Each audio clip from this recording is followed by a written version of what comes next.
Good evening, everybody. This isn't a class, this is an event. Good afternoon or evening or whatever it is, it's hard to tell with the shades down. Thank you all for coming out to the second annual UNE Health Care Story Slam. This is where you say woo.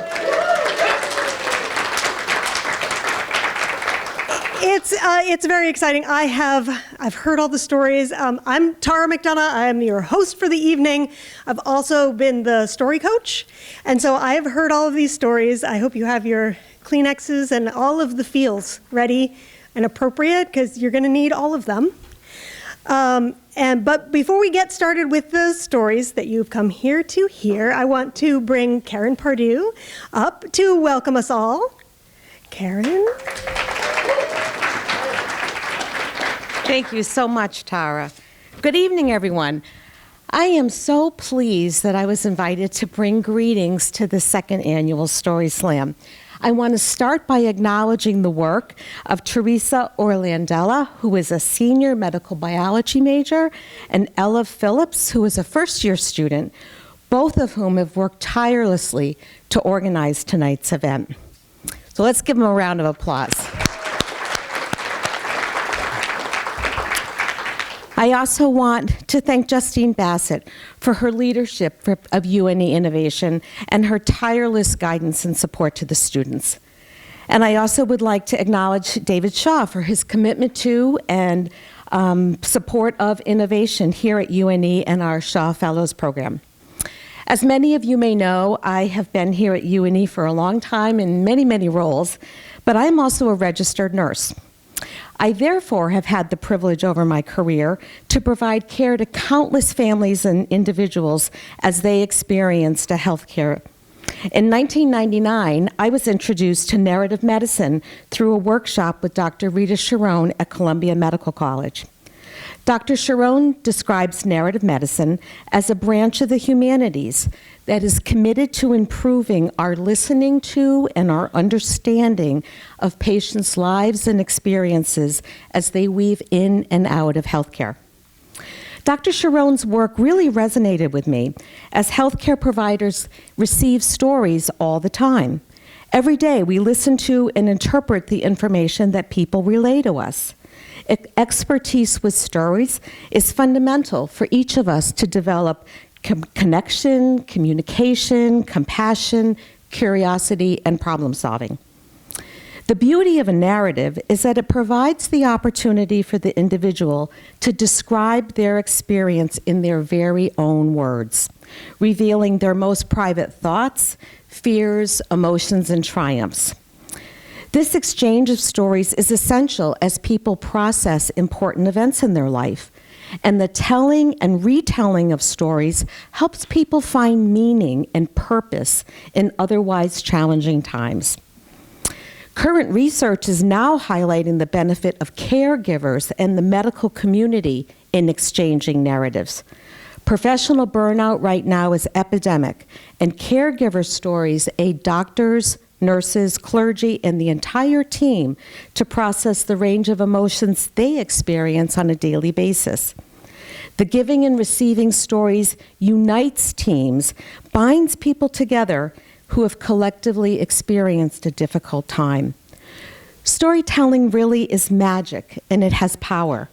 It acknowledges work that has been done, it promotes caregiver satisfaction, and it builds resilience.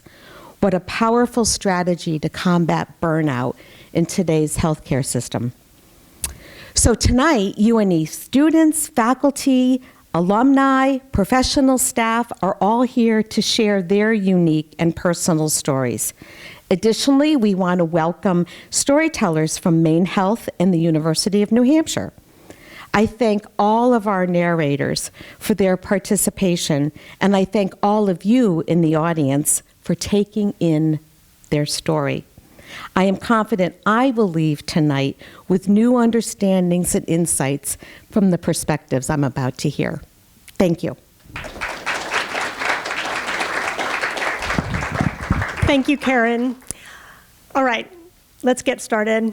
You don't want to hear from me. You want to hear from our storytellers. So our first storyteller, you might recognize her from last year's inaugural Story Slam.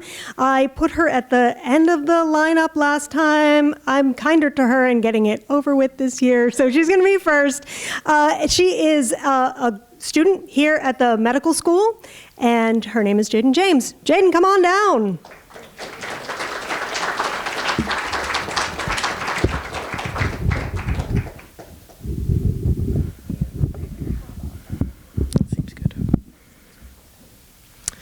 It was 2018 in Dublin, Ireland, and I was crying, standing on the beautifully ornate floors of St. Patrick's Cathedral as I listened to the music of Handel's Messiah. Only moments beforehand, I had stood in the very location where he had actually composed this piece of music, and just before that, stood in the very spot where it was first performed. You see, Handel's actually one of my favorite composers, and Handel's Messiah is one of my most favorite pieces of music. Every year for about a decade, I had played either in an orchestra or sang in a choir the famous Hallelujah chorus or the full 2-hour oratorio. And music has always been an important coping mechanism for me in difficult times, especially the more lonely times. And even in that moment, surrounded by tourists and people, I felt alone. And I just closed my eyes as tears were streaming down my face, the musical notes washing over me as I took in the power of that moment. In order to pay homage to this person that I had been following for many years, it was emotional to say the least. Now, fast forward to 2022, I was driving in my car by myself on my way to my ICU rotation, and I was giving myself kind of a personal pep talk. And I knew that it would be one of those times where I'd have to lean on my music in order to get through this particularly challenging part of medical school. It was around this time that I met Mr. C, and Mr. C was an older gentleman, heavier set, but he had these really skinny arms due to muscle atrophy. He had been given an unfortunate diagnosis of a particularly deadly lung disease. And Mr. C was a very lonely guy. He really didn't have anybody in his life to talk to. So he would talk to absolutely anybody about absolutely anything. And just in order to be able to have a conversation. So we'd pull in nurses or any of the staff just to have a chat. And for this reason, I spent a lot of my free time during my shifts just kind of talking with him, or even after my shifts were over, and we would just have chats. And I learned that he was a retired professor, and that he really appreciated when students would come back and try to find him and let them know where they had made it in life. And I, in turn, would tell him about my life, and he would encourage me in my studies. And it went on like this for quite some time until he started having difficulty breathing and difficulty talking. At this point, he decided that it was the right time to become DNI. Not too long after that, he had started to hallucinate due to low oxygen levels. And his hallucinations were actually telling him to take off his oxygen mask. And he became very uncharacteristically aggressive with the staff, both verbally and physically.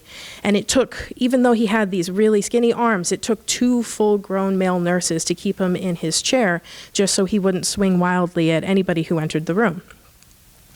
And around this time, I was pretty much the only person that he still recognized. So I became his point communicator. And I squatted down in front of him, and he was frantically trying to explain to me what his hallucinations were telling him. And it's in moments like these that you recognize that there's really no training in medical school for a situation like this. And so I kind of thought quickly, and I just asked him, what's your favorite piece of music? So I could play it on my phone, and maybe he would calm down. And he instantly stopped fighting the nurses, and he started to cry. And he said that his favorite piece of music was Handel's Messiah. And he recognized that he would likely never be able to sing it again, let alone ever be able to hear it again. And I said, hey, you don't know that, you never know. And he kind of chuckled, and he cleared his throat, and took as much of a breath as he could, and he sang in a very tremulous and weak voice, glory to God in the highest. And that's all he could get out. But although it was brief, it was to this day, and I suspect will always be, my favorite rendition that I'd ever heard.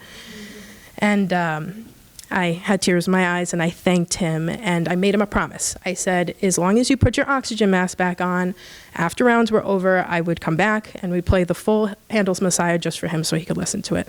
He agreed, he put his mask back on, and he actually shortly thereafter fell asleep. After rounds were over, I went to his room in the ICU, and I was actually stopped in the hallway by an attending. And he asked me not to go into the room, saying that he was worried that if I woke him up to play the music for him, that we'd start from square one, he'd become agitated again, and he'd rip off his mask. And I was disappointed, but of course I would never, undermine a direct order from an attending, but I, was sad I wasn't able to keep the promise that I had made.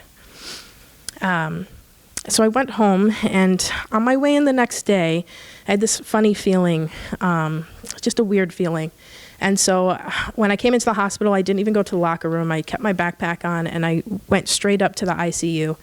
And as I went into his room, there were nurses buzzing around frantically trying to save him.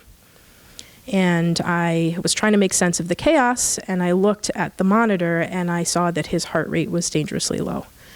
So I rushed to his side, and I grabbed his hand and squeezed it as tightly as I could. And he looked at me with just pure panic, and then peace. His heart had stopped, and he was gone. And in that moment, you realize that he never got to hear his favorite piece of music ever again. And I was surrounded by people, and yet somehow again still felt alone. And so I finished up my shift and was feeling particularly sad. However, when I got in my car that night, as I started to drive, I started to take the long way home so I could listen to the entire Handel's Messiah, because I knew, even though I was alone, that we were listening to it together. Thank you.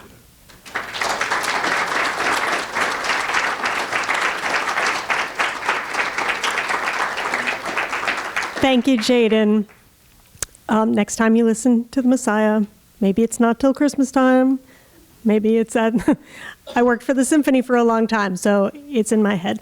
But you'll think of it in a different way. Our next storyteller is also a student. She's a freshman here, undergraduate. I see she's got some people in the audience, so I won't make you wait any longer. Haley Carr.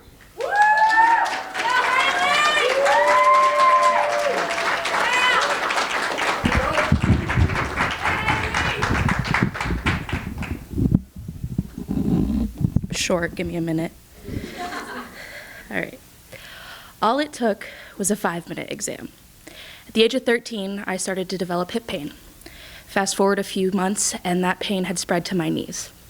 I dealt with it, assuming it was from being a dancer in my childhood years. I hoped everyone was right and that the pain was all in my head. I figured the beautiful art of telling a story with my body was the reason I was in pain. An uncomfortable, nauseating green color took over my life. Every minute of every day, I was sick, and I had no idea why. My life was flipped upside down by an unknown cause. The pain spread everywhere. It plagued every square inch of the inside of my body, not to mention the onslaught of other symptoms that joined that. Brain fog, temperature sensitivity, extreme fatigue, and the list goes on and on. Now, that green color that I talk about completely disappeared. All I saw was red and anger. I was angry every single day that nobody would ever listen to me. My parents had completely brushed off all my symptoms as manifestations of my anxiety that I've had since I was a child. And I couldn't take it anymore. That anger that consumed me, that willed me to say enough was enough. I had to take my health into my own hands. Sleep became impossible, living became a chore, and I thought it was never gonna end. And then the pain spread to my skin, and I snapped. I thought I was dying. Not only was I in pain every single day, I couldn't be physically comforted or consoled. I was essentially living in a bubble. I was socially isolated. I was missing out on gym class. I was skipping out on plans. I missed almost 100 days of classes between my sophomore and junior year. I couldn't take it anymore. And so my doctor suggested that my next step was a rheumatologist. Now, walking into this appointment, I expected absolutely nothing. I had seen specialist after specialist, and no one ever had any answers. I figured I was going to walk in, they were going to tell me the exact same things they've told me every single time. I was going to be poked and prodded, and I was never going to have an answer. The appointment room was a clinical blue color. Now, that color is supposed to calm patients down and give you a peace of mind, but all that color evokes in me is despair. The medical field is surrounded by this color. I mean, the gloves, the exam tables, the cabinets, they are all this color. Now, people like you would never see that, but people like me who have spent countless hours in these appointment rooms, it's all I see. I mean, I think I spent just as much time in my own home as I have in these doctors' offices. The smell of a sterile exam room had become comforting to me. Dr. Torrey, who I found out was now my rheumatologist, walked into the room. She had heels and a skirt on, and she looked so put together. Meanwhile, I was standing here crumbling before her eyes. Now, I've come to learn doctors' formats to asking questions, and the first one's by far the worst. She asked me, "So why are you here?" Internally, I rolled my eyes, and I gave her the exact speech I had perfected over the last 3 years. She typed all my symptoms down into my chart, which had become a Harry Potter novel at this point, full of my wondrous accounts in the ER. And then she stood up, and I knew what was next. She said, "I'm going to do a physical exam now." I dread physical exams. I had this routine when receiving them. It was a way to escape this all-consuming blue color when in these appointments. I would close my eyes, and I would picture kayaking on a lake. Everything went quiet out there. Nothing mattered. I could feel her cold hands seeping through my touch-sensitive skin before she even stepped towards me. She asked if certain points were painful, my obvious answer being yes, considering my own touch was painful. Once the agony of the exam was over, she sanitized her hands and sat back at her desk. My kayaking trip was quickly sucked out of my brain. I was put back into reality of where I was. The overhead lights, the buzz of them filled my ears, and I was bracing myself because this was the point in my appointments where they usually turned sour. I think you have what's called amplified musculoskeletal pain syndrome. Now I'm going to pause because a lot of you are just questioning what I just said. It's another way of saying fibromyalgia. And for those of you who don't know what that is, it's a chronic pain disorder that causes, give me a second, causes pain, tenderness throughout the body, as well as fatigue and trouble sleeping. Now that's the Google definition when you Google fibromyalgia, but that is just the tip of the iceberg. When she gave her diagnosis, I was shocked. At first, I had no idea how to believe her because doctors have gotten it wrong before. And then I had an immediate sense of relief. Someone finally had an answer for me and a way to fix what I'd been feeling for years. But that feeling was quickly fleeting by the next words uttered in that exam room. She said, "We have some medication options we can try until we have find the right one to help with pain management." And I said, "So nothing is going to fix me?" And she said, "Unfortunately, no." In that moment, my stomach dropped. I looked over to my mom, and her face had paled. The energy in the room had shifted. It felt like the blue had won. I don't remember much of the rest of that appointment. I looked over into the window and looked at the pigeons on the roof over. The buzz of the overhead lights filled my ears again, and I just sat there in complete and utter despair. I never pictured at 16 I would have to grieve being able-bodied. I had to throw away the dream life I had pictured for myself. All sports were off the table. I couldn't rekindle my love of dance. I questioned if I could even be standing here today at college. Now, no 16-year-old should ever have to do that, but this was now my reality. Every plan I had was now tainted by my looming condition. People always ask me how I'm standing here today, and my honest answer is I have absolutely no idea. I don't know where it came from or the strength I got. There's life before diagnosis, and then there's life after. And life before diagnosis, I don't even remember most of it, and even months after diagnosis was so blurry by constant medication changes and shifts in my healthcare plan. But through this grief cycle has come an immense strength I didn't know I was capable of. Before diagnosis, I craved to be pitied because it meant someone was listening. But now, questions like, I'm so sorry, or have you tried blank, make me so enraged because I don't feel helpless anymore. Through countless amounts of therapies and tons of other doctor's appointments, I've gained the tools in order to cope and feel okay. When I'm stuck in these grief cycles, instead of saying, why me, I choose to believe it was me because I was meant to impact people in a different way had I never developed AMPS. You have to find joy in situations like this. It keeps you from drowning. Silver linings come in many different forms of my life. Things like getting a handicap plate and never having to fight for parking. Or always avoiding plans when I want, stating that I'm just not feeling good so I can skip out on that awkward family reunion. Amazing people who share my condition and can offer support when I'm just not okay in my brain. Or the friends I have here today supporting a passion project of mine. The biggest silver lining of all was my ability to avoid doing the dishes. Sorry, Mom. Today, I'm almost 19 years old. It's about 4 years since my first onset of symptoms and 2 years since my diagnosis. I talk about feeling certain colors throughout this whole process, and yellow is the best way to describe how I feel today. It's not always bright yellow. Some days are worse than others, and some days it's a pale yellow. But I'm happy where I am today, surrounded by people who support me, finding joy in activities I used to hate as a kid, like puzzles or reading. I've overcome so many hurdles, and I'm here sharing my story, and I'm pretty freaking proud of that. This journey will never end for me, but I can always say that the colors that once consumed me are not there anymore. All it took was a 5-minute exam. Thank you.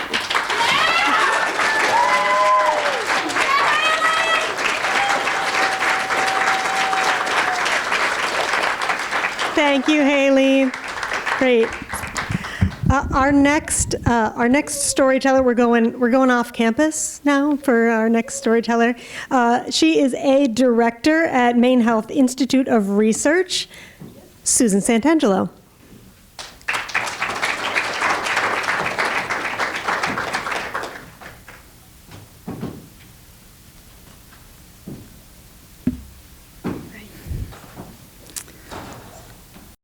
I'm in an empty hospital cafeteria on a Monday afternoon in early April, surrounded by more than 20 cups of frozen yogurt, chocolate vanilla swirl frozen yogurt, all of which are overflowing and melting. And I'm on the verge of tears. They're all melting, and I'm melting down. But let's back up a bit. I'm at the hospital to see my dad, who was admitted Friday night after I got a call from his girlfriend telling me that he hadn't been eating or sleeping and was in a lot of pain. Well, they're in New Hampshire, and I'm in Boston, so I say, bring him to the emergency room, where sure enough, they admit him. So the next morning, I pack a few things, grab my laptop and a grant that I'm working on, as always, and head up to this small hospital in New Hampshire. I figure I'll take a couple days to sort things out, maybe get some work done while I can. What I never imagined was that in just 8 days, my dad would be gone. So I'm sitting in his room watching him sleep, and the hospitalist comes in. She doesn't say anything, doesn't introduce herself, just checks his chart, adjusts a drip. It's clear to me that something is terribly wrong. He looks awful. I have never seen him like this. He's normally so full of life, but he looks emaciated. And I mean, this guy, he was the storyteller of our family. He could tell a story. If he were telling you this story right now, you would not know what to believe. You wouldn't know what was fact or what was fiction, because that's the kind of guy he was. But I'm telling this story, and it is the truth. So I introduce myself to the hospitalist, and I ask her, has he eaten since he's been admitted? She says, no. I say, well, how come? And she says, I guess he's not hungry. I say, well, how come you're not tube feeding him then? She looks indignant and says, there's no reason to do that. So I ask her, what's his diagnosis? And she says, I can't tell you that. His primary care doctor is away at a conference until Tuesday, so you'll have to wait till then to talk to her. This is Saturday. So I'm confused, I'm frustrated, and starting to get a little angry. And I just said, he looks like he's starving. So she asks me if I'm his medical power of attorney, and I say no. That's my sister Judy, and she's in St. Croix visiting my brother. So I'm it, you can talk to me. She said, no, I'm sorry, you're gonna have to wait until Tuesday. So I said, you're not gonna feed him until Tuesday? She says no, and she leaves the room. At that point, I'm angry, and I fly out to the nurses' station, and I tell them, I don't want that hospitalist anywhere near my dad ever again. And then I spend the rest of Saturday and all of Sunday with Dad, and he's in and out a lot because he's on a lot of morphine. So when he's awake, we chat, and when he's asleep, I work. Monday morning, the nurses tell me that the palliative care team wants to meet with us. And not just my dad and me, but my brother and sister as well, who are in the Caribbean. So I arrange for them to call into the meeting, which they do. We're having this meeting with palliative care, and still nobody is giving us any factual information about what's wrong with Dad. Nothing. But in the course of the meeting, it starts to dawn on me that, well, we are meeting with palliative care, so this is really serious. Maybe, I guess it's possible, that Dad might be dying. And then that's confirmed when they tell my brother and sister that they need to get back as soon as possible. So the meeting ends, my dad's asleep again, and I'm reeling. I just feel like I need to clear my head, get some space. So I'm gonna take a walk. And I just wander down to the cafeteria. I don't know what I'm feeling. I don't know what's happening. I don't know what I want, but I just need to get away from there for a minute. I get to the cafeteria and I see this big, shiny frozen yogurt machine. And I think, oh, that is exactly what I want. I want a nice cup of sweet, creamy frozen yogurt. So I take a cup and I start to fill it. And my attention must have wandered because the next thing I know, the cup is starting to overflow. And I can't figure out how to turn the machine off. So, and I look around, there's nobody in this cafeteria, so I grab another cup and I put it under the spout, and that's filling up, and I'm looking around and there's still nobody to ask, and I can't figure it out. So I grab another cup and then another and another and another, and I'm just filling all these cups. And pretty soon I'm surrounded by cups of frozen yogurt, all of which are melting, and I am in full panic mode at this point. I'm starting to think like, okay, I'm running out of space for these cups. How is this gonna end? And there's nobody there. And then all of a sudden, out of my corner of my eye, I see a woman, and she's walking towards the cash registers. So I'm like, oh God, thanks. And I just, on the verge of tears, I run up to her, and then I notice she's wearing a name badge. She's the cashier. So I'm like, I said, Joan, please, can you please help me? I need your help. Come with me now. And she says, what's wrong, dear? And I just point to this carnage of all these melting, overflowing cups of frozen yogurt, and I just say, I don't know how to turn the machine off. So she says, oh, okay, we can fix that. She just walks over very calmly and just flips the lever up and stops the flow of yogurt. And then I'm like crying and I'm feeling like a total idiot. And I say, I am so, so sorry. I will clean all of this up. I will pay for all this wasted frozen yogurt because God knows I can't eat it all and I don't want it anyway. And I'll take care of it. And she just looks at me with such kindness and says, oh no, dear, that's not necessary. You don't have to do anything. I'll take care of all of this. You just take whatever you want and don't worry about a thing. And I was just so grateful. She was so matter of fact. There was no judgment whatsoever.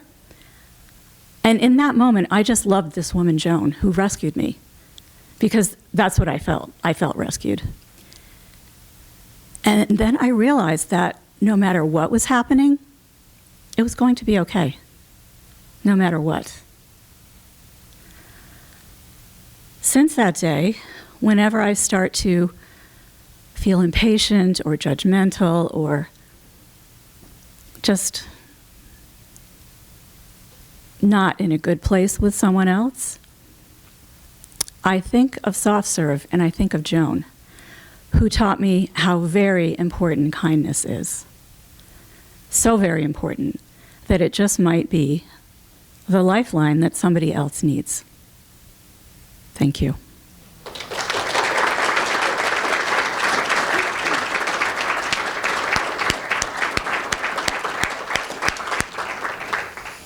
Thank you, Susan. I will never look at frozen yogurt the same way again. And it's almost ice cream season, so we'll leave you with that. Our next storyteller, we're leaving the state. We're crossing the border to New Hampshire. Our next storyteller is an ICU nurse and is nursing faculty at the University of New Hampshire. Don't tell that he left campus and came here. Charlie Adler.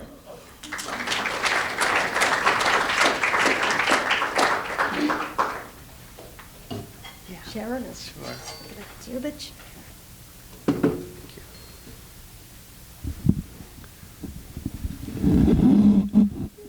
Thank you. Okay. In nursing school, I wanted to work in the emergency department or intensive care unit because that's where I thought I'd feel the most adrenaline and rush.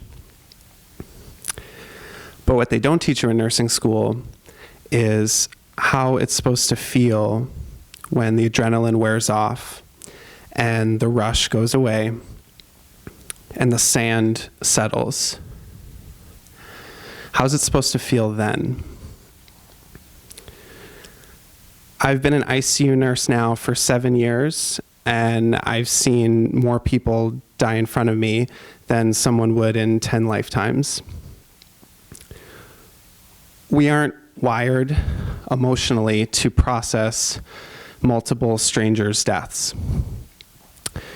So I've wondered, where does that memory go? And where does that experience go when it's done? Where in my body does that live? And after doing this for some time, I think I know where it lives. Some memories live in my throat, and I know this because they'll often take my breath away and not give me the words that I need to comfort a grieving family. Other memories live in my stomach, and I know this because it feels like a deep pit of guilt when you know that you were the last nurse to push morphine before the patient took their last breath. Other memories live behind my eyes, serving as a projector, showing me the most vivid image of the memory. The last summer, I found myself standing in the trauma bay of an emergency room, and in the trauma bay was my grandfather. 30 seconds before walking in, the medical team was attempting to resuscitate him and perform CPR after he suffered a cardiac arrest. 7 years in the ICU did not prepare me for this.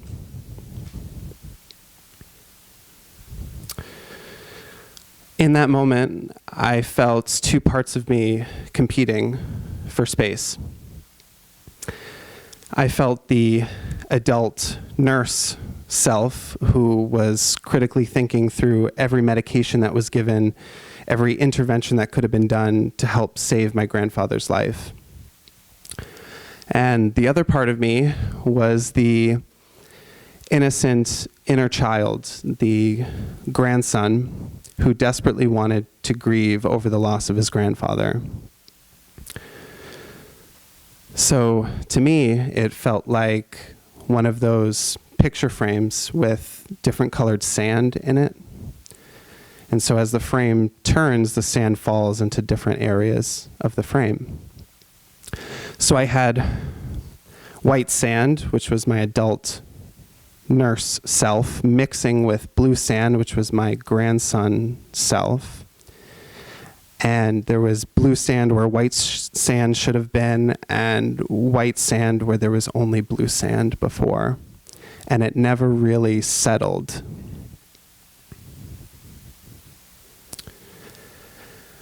My healing started when I realized that all of the sand was me,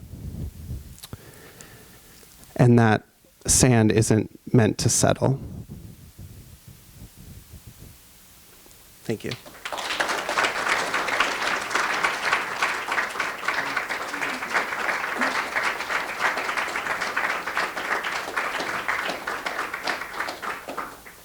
Thank you, Charlie. Our next storyteller, we're coming back to campus. We're going to Portland. Our next storyteller is the Dean of UNE's Westbrook College of Health Professions, Jen Morton.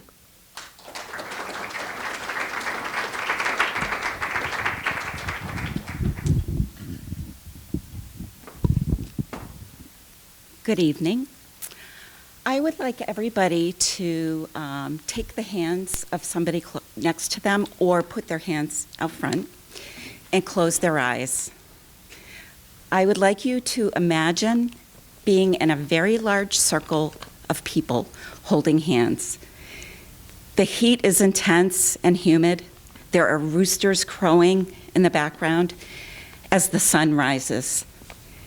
This group of people, consisting of UNE students and faculty, Ghana Health Service health workers, University of Cape Coast health workers, and community health workers dedicated to the communities of Sakindi and Takoradi, are singing Amazing Grace with tears streaming down their face, awaiting a ride to go back to the airport in Accra to return to the United States. You can open your eyes now. Rewind 2 weeks, and we are encountering day one of clinic in this very formative experience for our students and our faculty and all of our colleagues in Ghana. There are about 50 patients waiting to enter the clinic before it opens, and where we get all set up and we start to triage patients coming in. The very first patient that came in, I will call Afua. She was 102 years old, and she was accompanied by her 82-year-old son, who I will call Enoch. Now, West African culture, especially the western region of Ghana, when children are born, they're given an African name based on the day of the week they were born. So Afua's a Tuesday, and Enoch's a Friday. And Afua meant something special to me because I'm also a Tuesday. So 102 years old, imagine that. Her chief complaint when she was triaged was that she had waist pains. And waist pains are something we don't hear about here in America. We hear a lot of waist pains in Ghana, especially with women, because they go through their lives with hundreds of pounds of things on top of their head, like plantains and water bottles and all kinds of things. They're a very laborious culture, especially for women. And so the referred pain over time really settles in their waist. But Afua was 102. She also had mobility issues. And Enoch had, what we understand is Enoch had accompanied her over a mile to get to the clinic. So she had a physiotherapy referral, and it was decided that Afua would come back to the clinic every single day, and our team would work with her on strengthening, gait, balance, and all sorts of things. She was a remarkable woman, and she showed up to clinic every day in her Sunday best with the biggest smile on her face. This team took wonderful care of her every single day, and I watched intensely. I didn't care for her. I just watched intensely the formative experience that these students and this faculty member had with this woman.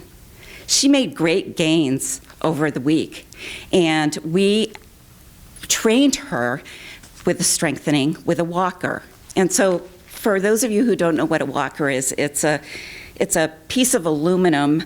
It's a frame that you open up, and you can be trained to walk more steadily with it. We use it for older adults a lot. And this walker was shiny. It was brand new. It was shiny silver aluminum, and it had bright yellow tennis balls on the bottom, as to not have that horrible scratching noise. She used it every single day. She couldn't wait to get back to clinic to use this walker. And on the last day of clinic, with all these gains that she made, we were giving her the walker to keep. Afua was so pleased. She went around the clinic and shook everybody's hand and said, "Madasi, Madasi, thank you, Infante." She was thrilled. The tears were streaming. She was so happy. She was so happy to have that walker. But Afua folded up the walker and put it on her arm along with her purse, because she was going to save that walker, that silver shiny walker. She was going to save it for later. So this story is so formative for me. It happened so many years ago, but to see the transformation of these physiotherapy students and their faculty member with this experience over time is the silver lining that we all need in health professions education and healthcare. Thank you.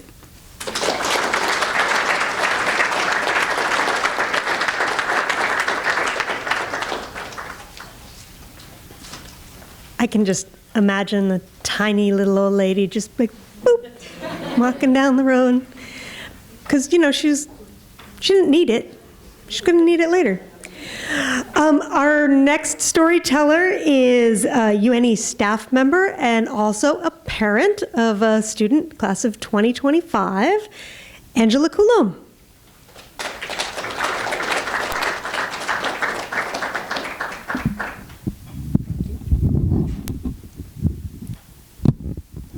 Thank you, Tara. At approximately 2:50 p.m. on April 15, 2013, the ground began to shake underneath me. A loud noise happened, and a huge plume of smoke went up into the air. As I stood there trying to comprehend what had just happened, and as if I needed further clarification, it happened again. And this time the ground shook so violently that I thought I might even fall to the ground, as I could see the people out front of me falling to the ground. In the way that a tsunami builds almost in slow motion over time, building strength before it unleashes its force on people, so too did the realization of what was happening start to build within me. Slowly, in slow motion, I started to realize what was happening all around me. I had just experienced 2 explosions. You see, I was volunteering at the finish line of the Boston Marathon along with 5 of my friends. We were in Sector 6, which is from the finish line down to Copley Square. We were standing outside the medical tent as all of this started to happen. Previously, a dribble of people were coming towards me, runners, about that time in the afternoon, when all of a sudden, an ocean of people started cascading towards me. There were spectators, there were runners, there were enforcement agents on the ground, there were the media, and there were people rushing the injured towards the medical tent. As I still stood there, an announcement went off. We can make 1 cell phone call, and we had to do it right there and then because they were shutting down all of the cell phone towers. I learned on that day that cell phone towers can be used to remotely detonate explosions. I made my 1 call, and I also realized that I would have no more communication with the outside world from that moment onward. Another announcement happened. We were told that if we weren't medical staff or didn't have medical training, that we needed to evacuate the area. None of my friends or I had that training, and so we had to join the masses who were all trying to get back to their home bases on foot because all the public transportation had also been shut down. As we left the medical tent in the finish line area, we started walking down Boylston Street. We got about 50 feet down the road where we realized there was another problem that had to be addressed. Boylston Street from Copley Square for about a block was piled waist high with pallets of cases of water, and they took up the whole of the street, prohibiting the emergency vehicles from being able to get to the medical tent to help the injured. So we knew what we had to do. We formed a human chain, and we started destroying all the water on the street. We had no communication with the outside world, so we still weren't 100% sure what was happening. And we were out in the open. We felt vulnerable, and I never felt so scared in all my life. I didn't know whether more explosions were going to happen. I didn't know if snipers were going to shoot at us. But my friends and I also knew that we just had to get the water out of the street before we could leave the city. And what seemed like a lifetime, but in reality was probably in about 20 minutes or 30 minutes, we actually cleared the road and the emergency vehicles got up to the tent. So once again, we joined that stream of people leaving the city on foot for their home base. At this stage, you might be asking yourself, what was the silver lining? This was the silver lining. As we made our way down Boylston Street, the people who were the residents inside the brown house stones opened up their homes so that they could offer hot drinks, showers, warm clothing, a place to reconnect with families, or just a place to get off the pavement so that you could try to understand and process what was happening in that moment. We saw strangers giving the clothes off their backs to runners who were shivering because they couldn't get their dry clothes from the finish line and who would have otherwise might have succumbed to hypothermia. We saw people, strangers, giving physical comfort for those in need who were crying, distressed, and really needed someone to hold them. This was our silver lining. In the worst of humanity, we saw the best of humanity. We saw compassion, we saw kindness, we saw caring, we saw love, and that filled us with hope as we left the city and helped us all continue to move forward. Thank you.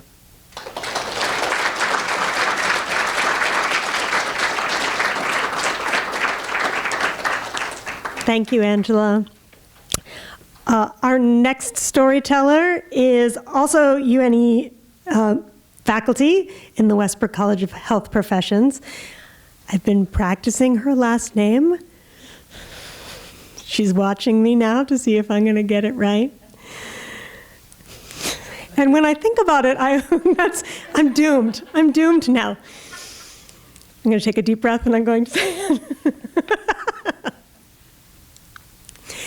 Esmeralda Uyoa.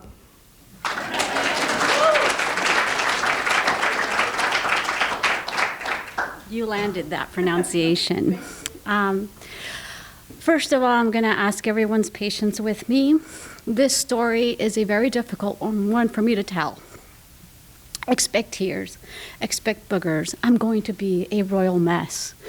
The reason for that is that this story changed my entire life. It affected every fiber of my being. I've gone through different variations of it, different, cue cards. There's just no way to tell it, so I'm just going to try and give it my best. Who here remembers the swine flu pandemic?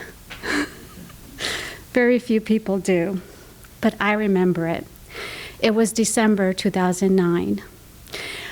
I had a writing grant to finish writing my dissertation in Latin American literatures at Harvard University. I was 6 months pregnant with the most planned pregnancy known to humans. The well-oiled machine that was my planning had me on track to finish my dissertation, to go on the market. Everything was looking up. As I flew home from the East Coast to the West Coast, things were looking up for me. But little did I know that I was about to crash land. Not literally. The plane landed just fine, figuratively. Just a few days after I landed in Los Angeles, my son was born 3 months early. We were 3,000 miles away from home. He weighed less than 2 pounds. And we were completely unprepared for this. As I looked down on him, if any of you can imagine what a baby like that looks like, he was really shiny. He was covered in tubes and wires. He was translucent in parts of his body. And he wore this tiny little blindfold. As I looked down at this little human being, things were going to change for me. I knew that. I had created this tiny little human life, and I had no idea how to take care of him. I had a whole network of supportive family and relatives, but they were not allowed within the walls of the hospital. That swine flu pandemic, it was real. It impacted some of us. Because of the swine flu pandemic, only grandparents were allowed in the NICU.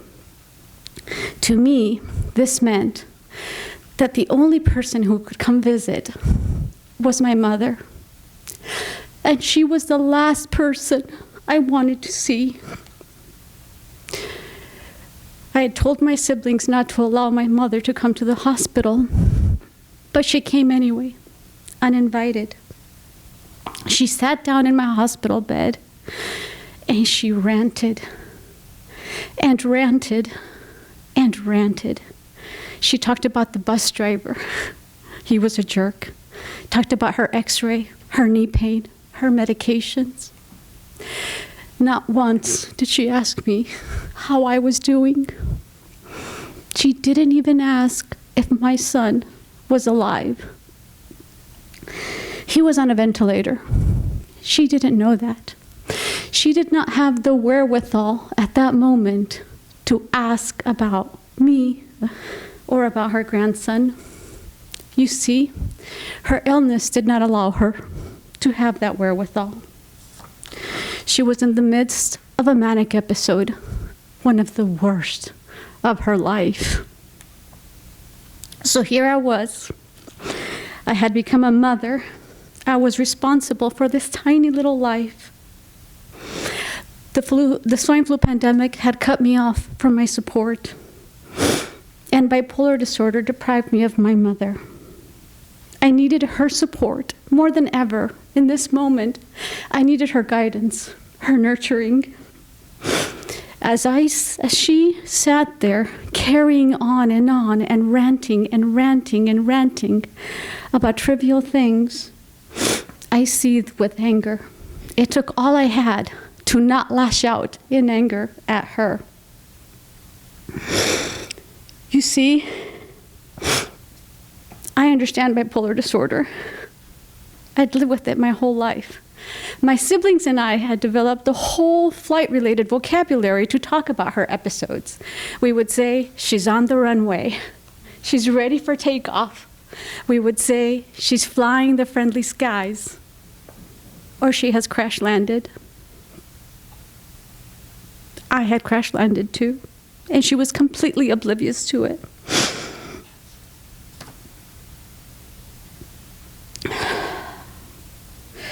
But you should also know that my mom is the coolest, most amazing, most caring human being on the planet. And I know many of you probably think that as well about your mothers, but I have proof. Many of our friends growing up had mom envy. To make a point, friends would come over to our house even when they knew we weren't home. That's right, to hang out with my mom.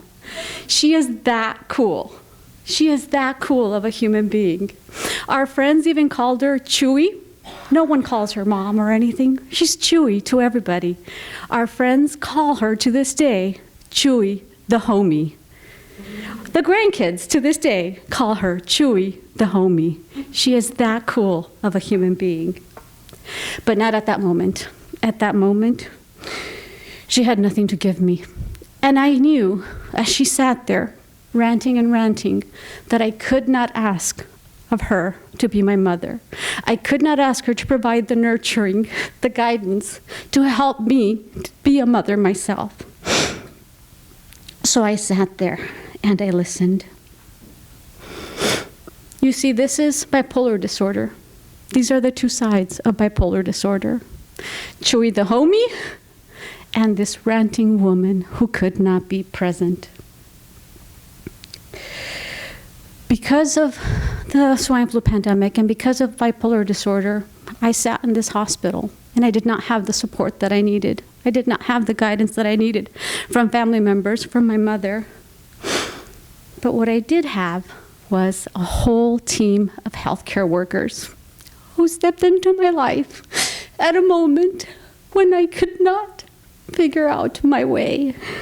There was a whole team of doctors, a physical therapist, lactation consultants, a social worker who listened to me for hours on end talk about my anger at my mother's bipolar disorder to help me process the helplessness I felt at not being able to take care of my son. But most of all, I remember the nurses. The nurses, as I watched them with both fear and admiration, they held my son in one hand while they changed his bedding with the other. It was the nurses who taught us how to change his tiny little diapers under all of those wires. It was the nurses who taught us how to hold our son when he was still connected to a ventilator. They were the ones who stepped in and guided us through our fears and helped us to take care of our son. They helped me and my husband feel like parents when we couldn't hold our son, when we couldn't touch him. They helped us feel like a family.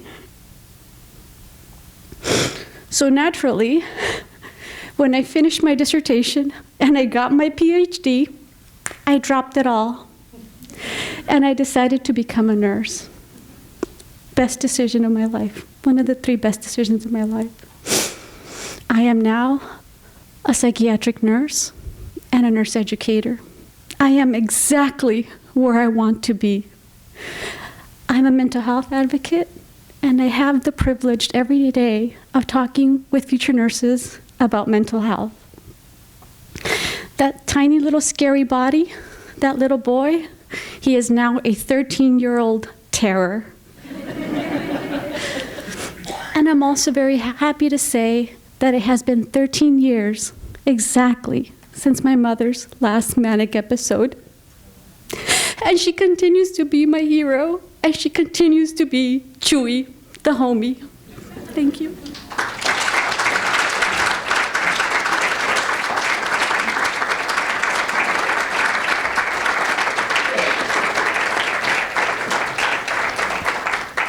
Thank you, Esmeralda.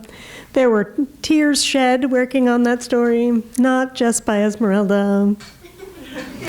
Anyway, our next, we're coming back to this campus for our next storyteller.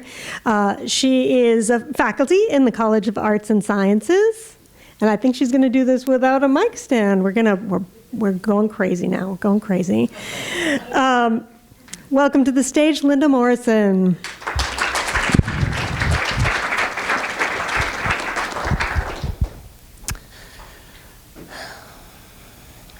I don't watch the news anymore. I don't read the newspaper. And that makes me a huge hypocrite. Because for years as a faculty member, I tell my students, be informed about current events. Read the newspaper. Listen to the news.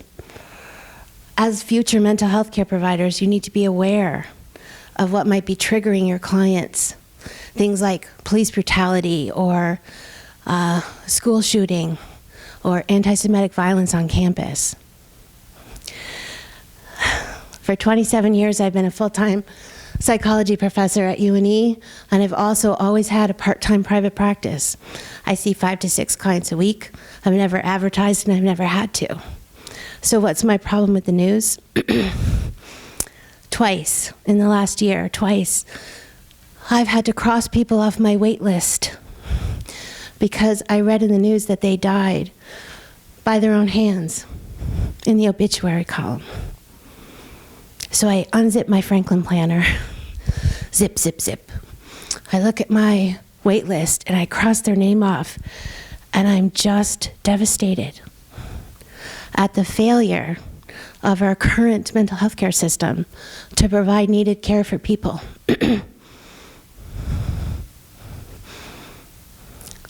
We are drowning and flooded with a need for services that we can't meet. Prior to COVID, if I had a client call me who needed services and I couldn't accommodate them, I would refer them to a colleague.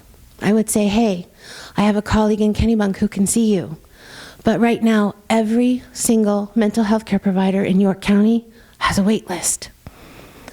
This isn't just outpatient treatment, this is inpatient and outpatient. Imagine somebody calling up, finally getting the courage to ask for help, and they call multiple service providers, many of whom have outgoing greetings that say, I'm sorry, I'm not accepting new clients right now. That's all they do. Many of my colleagues don't even call clients back.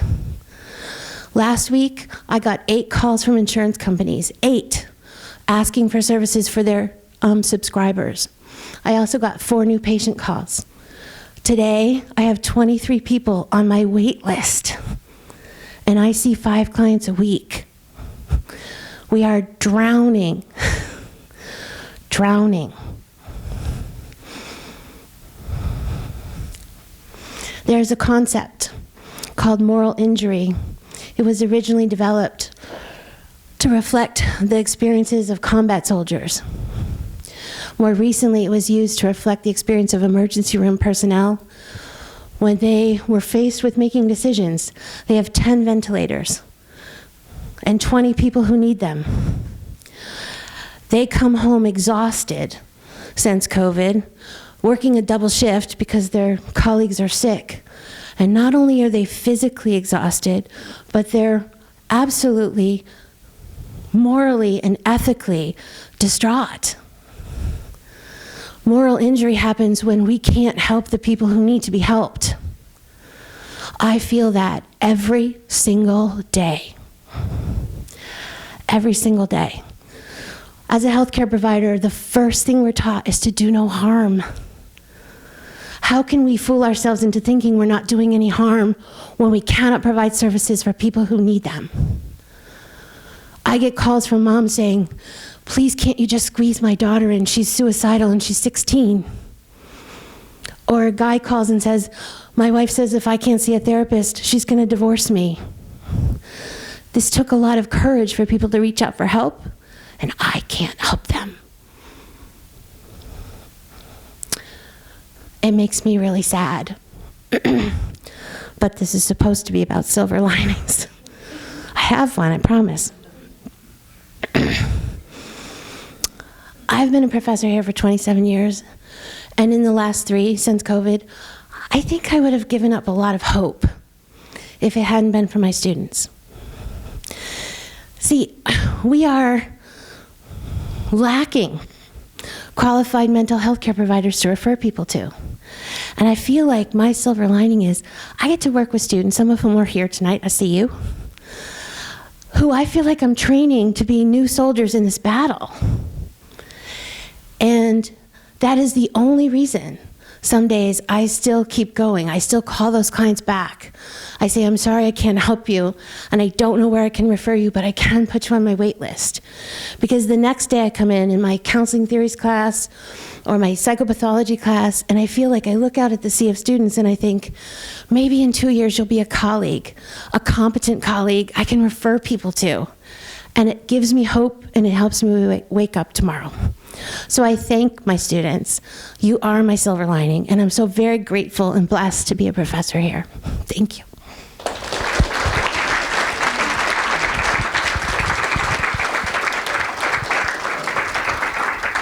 Thank you, Linda.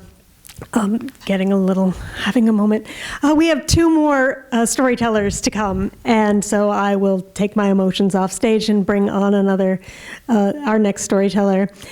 He is the Chief Nursing Officer at Maine Medical, Devin Carr.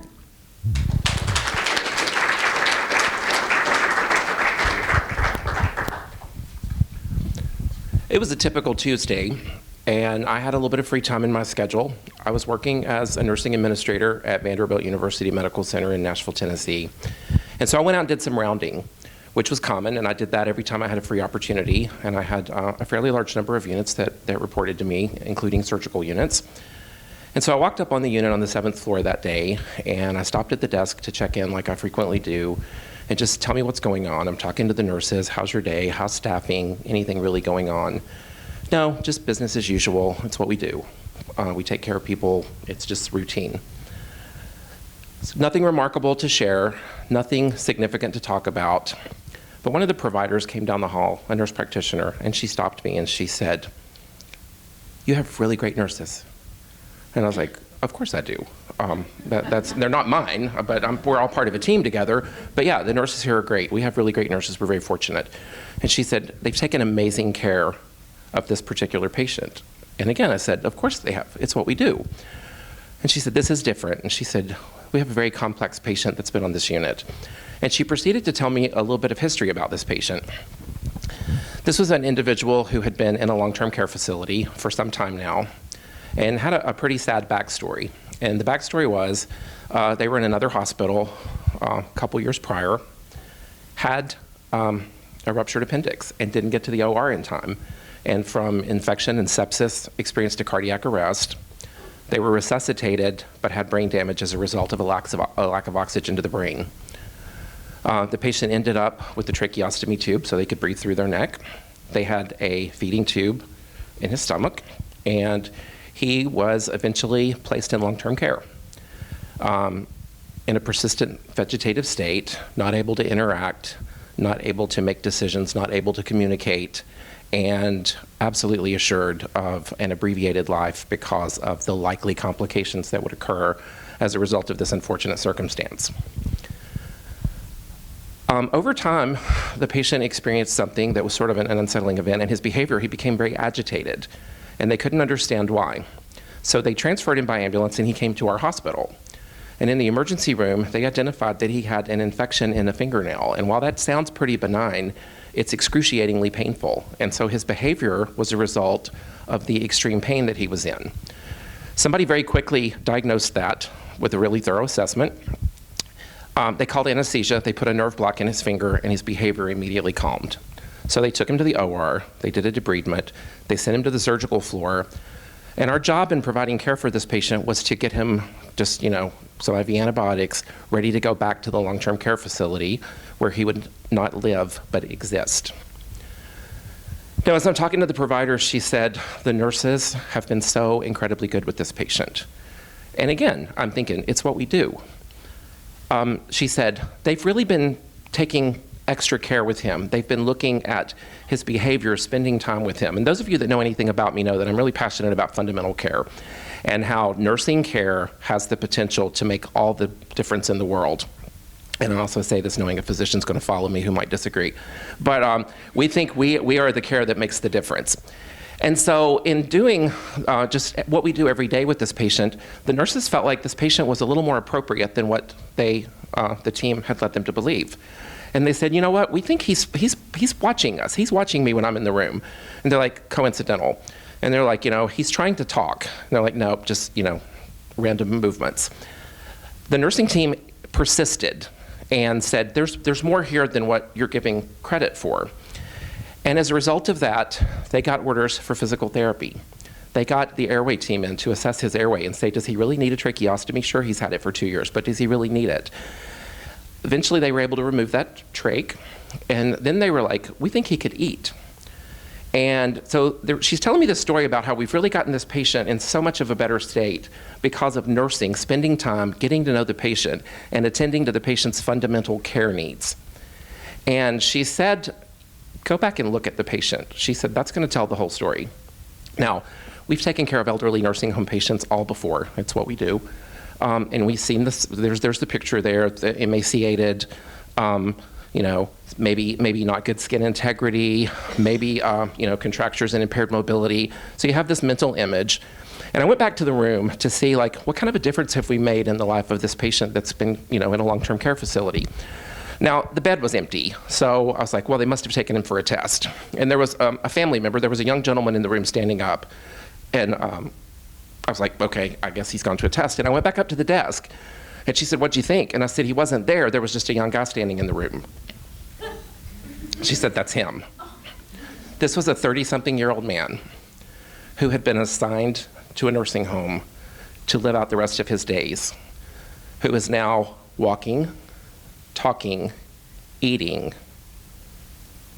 He still has some cognitive impairment from his injury, but this is a patient that's walking out the door and going home with his family and to hopefully live a productive life.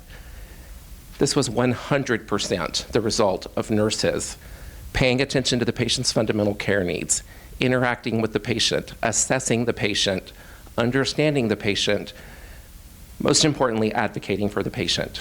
And so I watched that day as that patient walked out the door and went home, and I saw the nurses go back to taking care of patients, spending time with patients, advocating for patients, because that's what we do. Thank you, Devin.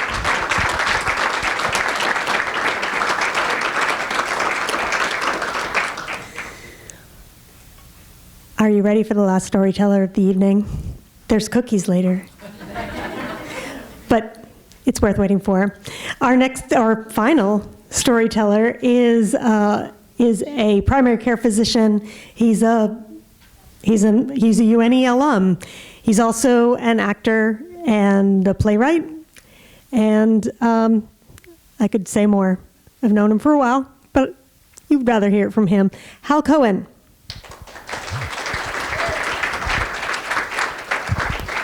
And the return of the mic stand. And We're Tara's standing, my friend. right? Yes, friend.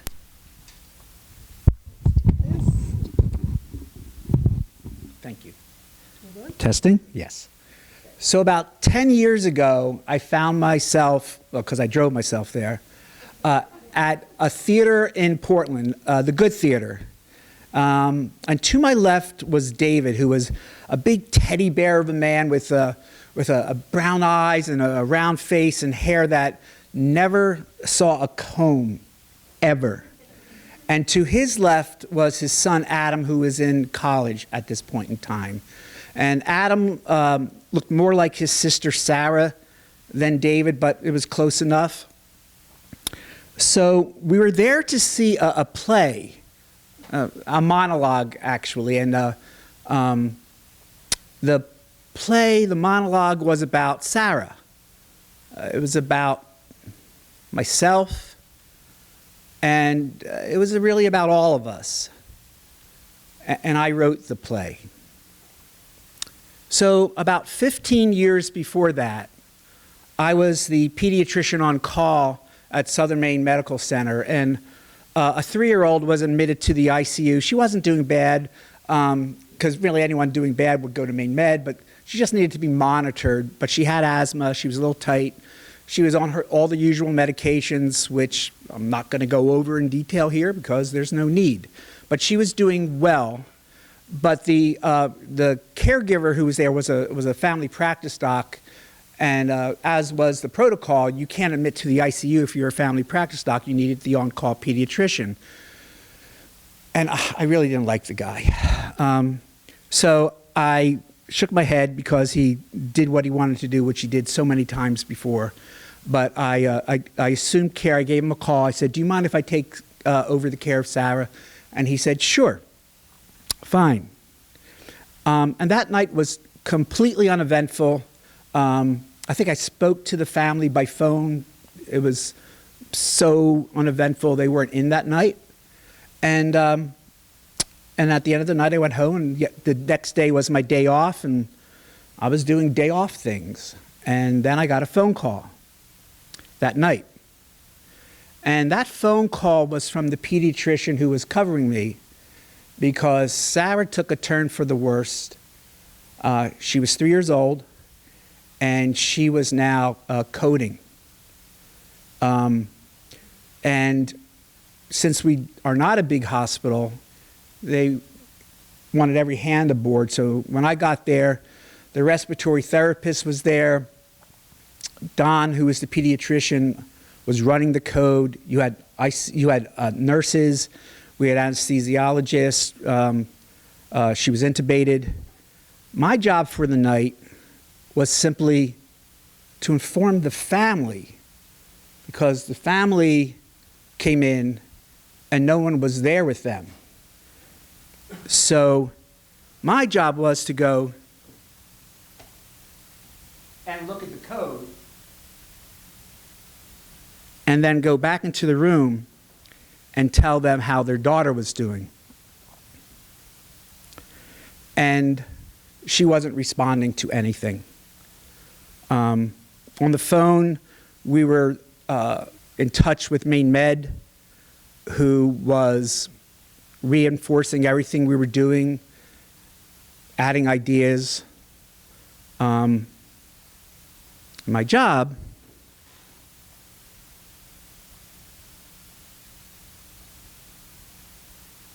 was to continue this dialogue, none of which was good. And this is how we first met. This was the first time we all saw each other. This was our first experience together, that I'm basically telling them that their daughter is dying. And it was the mother, the father, and 2 brothers. And after about an hour of this, Maine Med said, "You've done everything you can. It's time to call the code." Now, I'm both an internist and a pediatrician, and I've seen, I don't know how many, hundreds of lives die who are adults, and you remember them, and it touches you, it hits you. But nothing is like losing a child, even if it's not your own. Nothing. And so I had to tell them that we're going to stop the code, that we're going to clean Sarah up. They were well prepared for this because of the dialogue. We're going to take the tube out and allow you to spend time with your daughter as long as you want. And I don't remember really any words I said to them. I just know that I was with them, and they were with me. So the code is done. They're with their child. And they invite me to the funeral. The whole staff is invited to the funeral, which is days later. I have no idea how many days later. And I see the nursing team and the respiratory therapist. They're like in the 3rd row. And I came later. And I sat in the back row. And I was alone with my thoughts. I again, can't tell you what I thought. And then the coffin was brought in. And a coffin for a 3-year-old is smaller than a regular coffin. I didn't know that. And they bring the coffin towards the front, and church people say whatever the church people said. I just was there transfixed by the coffin. So the funeral's over, and the family invites me to the wake. And so I go, and I'm introduced like I'm a hero. This is Dr. Cohen. He was there. He was talking to us about Sarah when they ran the code. He was there the whole time, and he was a hero? But when you're there and you're being introduced this way, and you're there for the family, I did whatever they wanted me to be. I was whoever they wanted me to be. I was gregarious. I was outgoing. Thank you very much. Oh, yes, it's very nice to meet you, too. When I just didn't want to be there. I wanted to just be by myself. But I wasn't. And the family thanked me over and over again. And then that's when they decided, these people I never met before, that they wanted to know if I would take them on as a family to be my patients. And I said, sure. And for the next year, maybe 2, if it was a 15-minute visit, a half-hour visit, whatever the length of the visit is, anytime any of them would come in, we would relive that night that Sarah died. And I'd wait until any questions were done. We would, cry together. We would just talk, whatever they needed, because I promised that I would always take care of them. And even if it was just reliving that night over and over again. As time passed, the kids grew, the parents divorced. Unfortunately, the mother had many issues that had nothing to do with this, but certainly wasn't helped. The boys and I became closer and closer. I always would call Adam, for some reason, okay, babe. And then when Adam finally became taller than me, this one office visit, we're finished doing whatever. And by this point in time, where the office visits are friendly and gregarious and happy, but as he's leaving the office, he's like probably 14, and he looks back to me and says, "See you later, babe." And he had a big smile on his face. So I wrote this monologue about that experience of being a hero in other people's eyes. I put it on a pedestal when I didn't belong on that pedestal. I did nothing. Think about what I just said I did. Back and forth, back and forth. I did nothing. And I was viewed as a hero for all these years. So I wrote this monologue based on how I felt as this fraud. And I submitted the play to the Maine Playwright Festival. And it was accepted, and I knew that I was going to be the actor to give this monologue, and they said no. That pissed me off. So time passes, the rehearsal process is there, and about a week before the play, before the monologue is to go on stage, acted by someone else, David comes in. And I tell David about this, and I said, if I ever made a penny off of this, I would give you all 58 cents that I make. And And so we're talking. I said, first of all, I hope it's okay. If not, I'll tell him to cancel right away. He said, no, it's fine. And I looked at him and I said, I think I wasn't supposed to do this monologue because I think you're supposed to be there with me. And he looked at me and he said, yes. And then he said, can I take Adam? His other son was out in a different part of the country. I said, can I take Adam? I said, yes. And David wasn't the theater-going type, although his son, Adam, happened to be at USM. He was doing musical theater. So Adam was. So the three of us are sitting next to each other at the St. Lawrence Theater on Munjoy Hill, watching an actor tell our night again. And it's always been filled when we did this with so much pain and tears and emotion.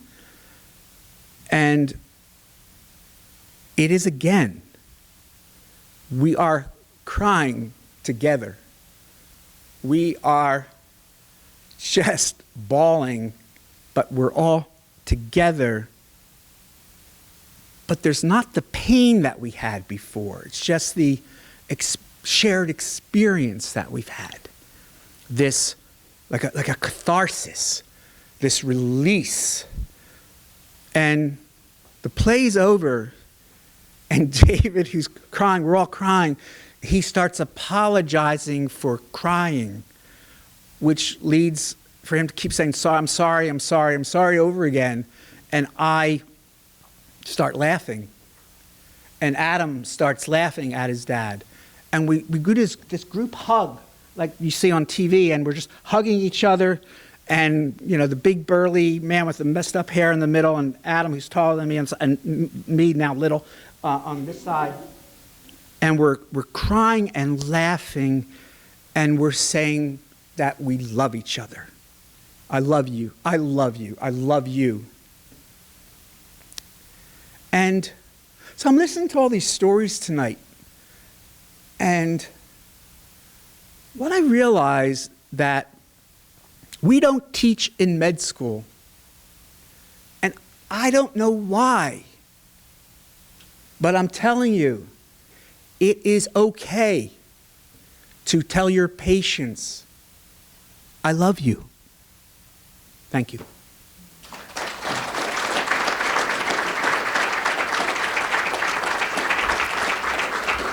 Thank you, Hal. And that's kind of why we're all here, right? To share stories, to tell stories, telling stories that are true, like raw, with tears and snot and laughter and frozen yogurt. All of those things, like that's why we do what we do. That's why people go into healthcare. That's why we tell stories. And that's why you came here tonight. So I want to thank all of the storytellers. One more big woo for them. Fantastic job, everybody. I want to thank you all for being here and coming out and supporting all of this. So, you know, give yourselves a round of applause also. You deserve it. Lee and Carl are back there making all of this go out into the ether. Justine, I think I saw you over there somewhere. Where'd you go? Justine Bassett for making like this whole thing happen. And to round out the night, don't worry, cookies are coming. To round out the night, I want to bring Teresa Orlandella up here. She is the student, the Innovation Fellow, who so many spreadsheets, people. You have no idea how many spreadsheets it takes to make something like this happen. Thanks, Teresa. Oh, thanks, Teresa. Big round of applause for Tara. She did amazing. Like she said, I'm Teresa. I'm one of the student organizers for the Story Slam, and I want to thank you all for coming out tonight. I had a big speech planned, but I don't think that I can follow up those amazing stories, so I'm not even going to try to. I do want to give a quick thank you to Lee and Carl again for setting all of this up. And to Justine and Ella, who unfortunately couldn't be here tonight. They were my co-conspirators in this event, so thank you guys. And I also want to give a big congratulations to all of the storytellers. I know this is big and scary to come up here and tell all of your personal experiences, so thank you very much for all of that. And thank you guys for coming tonight. I do hope you join us in the lobby for those cookies that were mentioned earlier. Have a good night, everybody. Thank you.